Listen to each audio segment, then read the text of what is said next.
Today I'm going to show you how to chop a log just like those lumberjacks that you see in those competitions. Not exactly like that.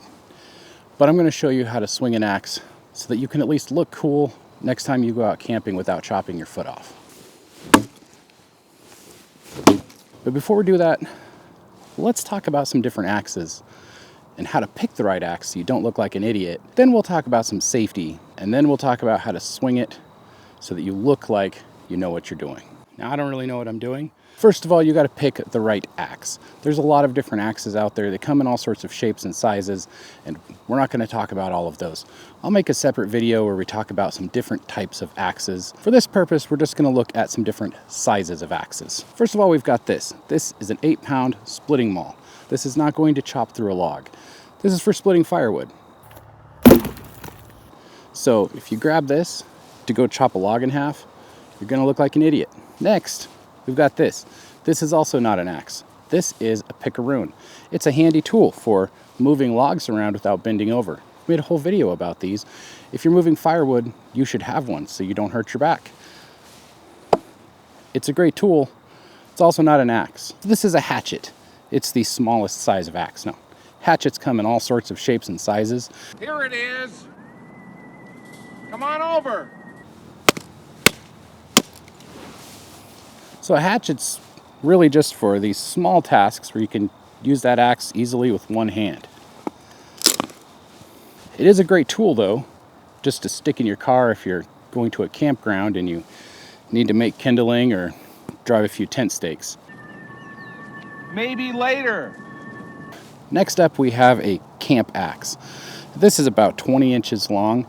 This is sort of the not quite a hatchet, but not quite an axe. About the right size. You could use it like you would a hatchet for small jobs, but the handle's big enough you could get two hands on there and do some slightly heavier jobs. It's going to be pretty tough to chop through a big old log with this axe. Now we have what is commonly called a boy's axe. This is about a 26-inch handle. Boy's axe can do pretty much anything that a full-size axe can do. It's just a little smaller. Boy's size, I guess. And then we have a full-size axe. This is a 36-inch handle, I think. Somewhere in there. I didn't measure it. And here we have like a 4-pound head, probably a little shy of 4 pounds, maybe 3.5. Let's talk a little bit about safety with an axe. Before we start swinging this thing, a couple of things we want to do. First of all, you have to get to where you're chopping wood safely. That means you need to carry the axe safely. If you were ever in Boy Scouts, then you probably learned this. Carry a single bit axe with your hand close to the axe head and the blade turned away from you. So if you're walking with an axe, the blade's pointed away from you, and if you were to fall, the blade goes into the ground. Probably learned that. The other way to carry an axe safely, of course, is just to put a cover on the axe. A lot of axes come with sheaths. Slide over the head and snap on or tie on. If you're transporting an axe, especially if it's going to be in the back of a car, this is a necessary thing just to keep it from rattling around and cutting up everything that it bumps into. There are other options too. This is a carry sling that I made for this axe. Next thing you want is to make sure that your axe is sharp. Like most tools, a sharp axe is safer than a dull axe. A sharp axe is less likely to bounce off of things and bounce somewhere where you don't want the axe going. And even a dull axe bouncing off a log and into your leg is going to hurt you. Because with an axe you're swinging a sharp blade down, you should probably have shoes on. You can walk around barefoot if you're into grounding and things like that. But just keep in mind, sharp blade swinging down towards your toes. Some people like wearing gloves. I don't like wearing gloves when I'm chopping on things. Glasses, safety glasses, I'm not your mom. So now let's talk about where we're going to chop things. I've got this log laying here, and it's just on the ground. I've checked to make sure that there are no rocks around the log, because the last thing I want to do is stick this metal blade into a rock or into the ground, something that's going to take a big chip out of it or chunk out of it. Next, I'm going to make sure this log isn't going to roll around too much. This is just a short chunk of a log. It moves around, but I've stuck a few sticks under here, kicked them so it's not going to roll away from me. Then I'm going to check around, make sure there's nothing around me or above me that's going to snag. Cool guys don't split their heads open with an axe when they catch it on a branch they didn't notice. Now that we've made sure that our log is okay to chop, there's no rocks, there's no branches, let's actually chop a log. I am right-handed, so I'm going to hold the axe near the head with my right hand, my left hand down here near the end of the handle up against this palm swell. You want to be standing square to the log. We're not fighting the log. We don't need to get any fighting stance. None of that. Just square to the log and spread your feet apart. Most injuries that come from chopping things with axes come from understriking. So that would be where the axe misses or goes above what you're cutting, maybe bounces, and then goes into a foot or into a leg. That can happen for a couple of reasons. One can be just misusing the axe, swinging it kind of wildly. It can also happen because you've got your leg where it doesn't belong. It can also happen if you're using a short axe. So something like a boy's axe, and you're chopping this log, this axe would be much easier for me to miss that swing and go into my legs. If my feet are close together, or if I've got a leg up here, it gets real easy to swing into your leg. We'll talk about how to handle a shorter axe here in a minute. For now, we'll use this. I'm much less likely to underswing and hit my leg. With a longer axe, I'm more likely to overstrike and hit the handle of the axe and break it.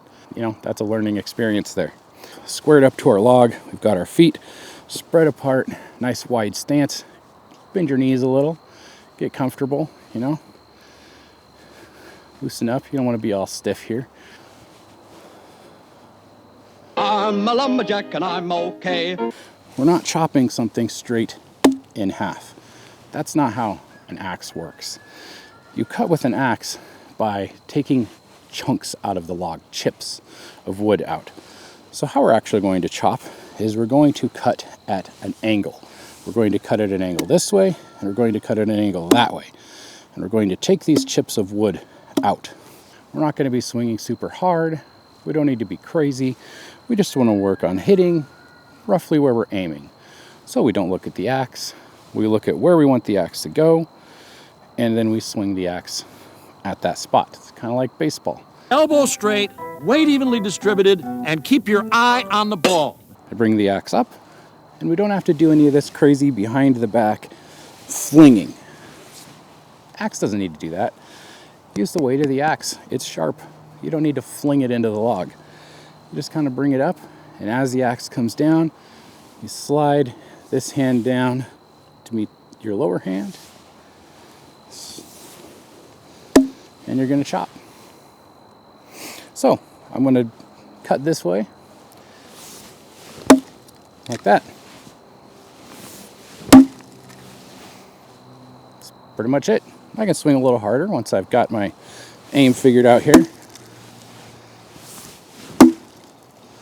All right, so I'm cutting at a bit of an angle right here. Now I want to cut this log in half, so I need to start taking some chunks of wood out because I'm not going to get anywhere if I keep hitting this spot. So what I do is I'm just going to turn a little, don't need to turn my feet, and I'm going to cut this at an angle this way, and I want to make a notch in the log.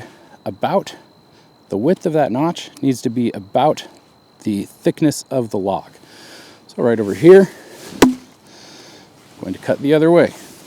And that's what I'm trying to do.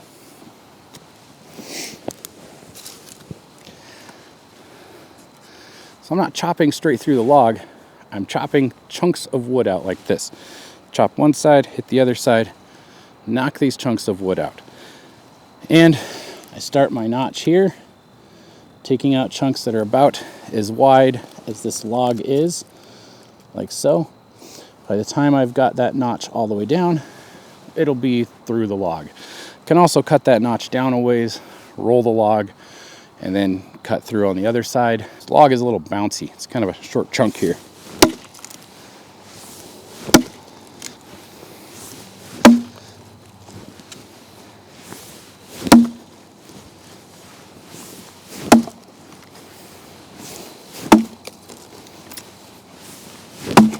As the bit strikes the wood, twist toward the chips. It is not necessary to twist on every stroke.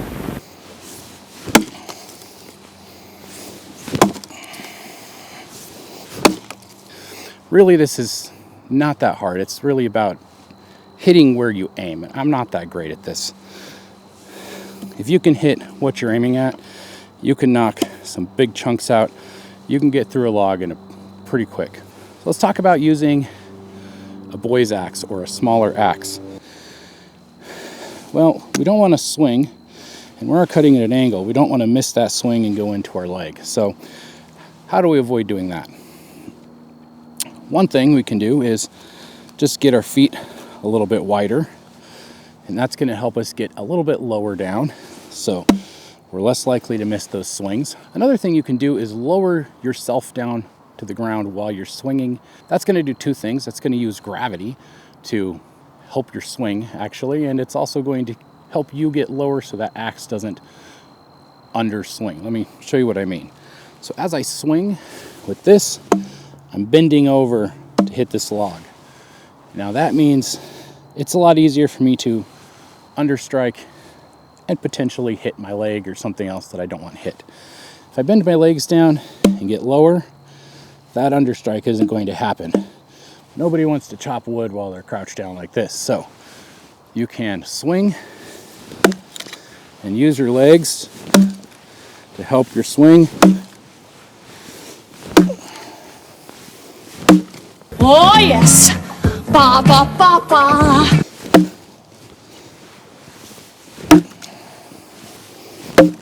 Then you're much less likely to be bending over and understrike.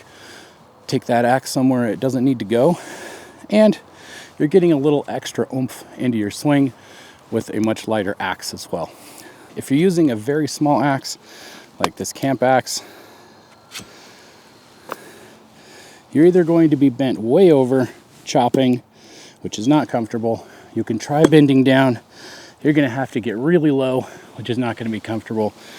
So one thing you can do is just get on the ground to chop things. If you just get down on the ground, you can use this axe much more safely than if you were standing up, swinging it down towards your legs. You're not going to look as cool down here on your knees, chopping through something, but you're not going to look cool at all if you stick this axe into your calf and fillet it open, which I've seen that once. And one last thing before we chop this in half is limbing. So if you have a tree that's down, you're going to cut it up into firewood, you've got to take the branches off first. So a lot of people end up doing this, where they stand straddling this tree and they start knocking the branches off as they work their way along the trunk. I don't like where this is going. There's a problem with that, and that is you've got your legs over here and you're swinging parallel to a tree trunk, and it is very easy for that blade to skip right off the side of that log directly into your legs. So don't do that. If you're cutting branches off of a log, stand on one side and cut branches off the other side of the log. That way, when it inevitably hits and skips off, it's going to be over there. And then when you need to do the other side, you step over and you cut branches off the other side of the tree. The blade doesn't belong on the same side of the tree as your feet. So whether you're chopping logs this way, blades on the other side, feet over here, or you're cutting branches, blades over there, feet over here. If you keep that general rule where the blade of the axe goes on the opposite side of the wood from you, you should stay pretty safe. That's really all there is to it. Now, I don't really know what I'm doing. I'm not an expert. There's plenty of people who are better at this than I am.